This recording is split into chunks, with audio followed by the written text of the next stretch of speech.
ہیں تو تم اپنے پروردگار کی کون کون سی نعمت کو جھٹلاؤ گے؟ جو مخلوق زمین پر ہے سب کو فنا ہونا ہے، اور تمہارے پروردگار ہی کی ذات جو صاحب جلال و کرم ہے باقی رہے گی۔ تو تم اپنے پروردگار کی کون کون سی نعمت کو جھٹلاؤ گے؟ آسمان اور زمین میں جتنے لوگ ہیں سب اسی سے مانگتے ہیں، وہ ہر روز کسی نہ کسی کام میں ہوتا ہے، تو تم اپنے پروردگار کی کون کون سی نعمت کو جھٹلاؤ گے؟ اے دونوں جماعتوں، ہم ان قریب تمہاری طرف متوجہ ہوتے ہیں، تو تم اپنے پروردگار کی کون کون سی نعمت کو جھٹلاؤ گے؟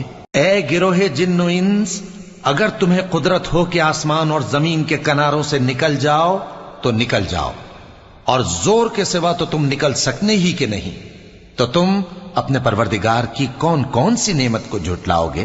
تم پر آگ کے شعلے صاف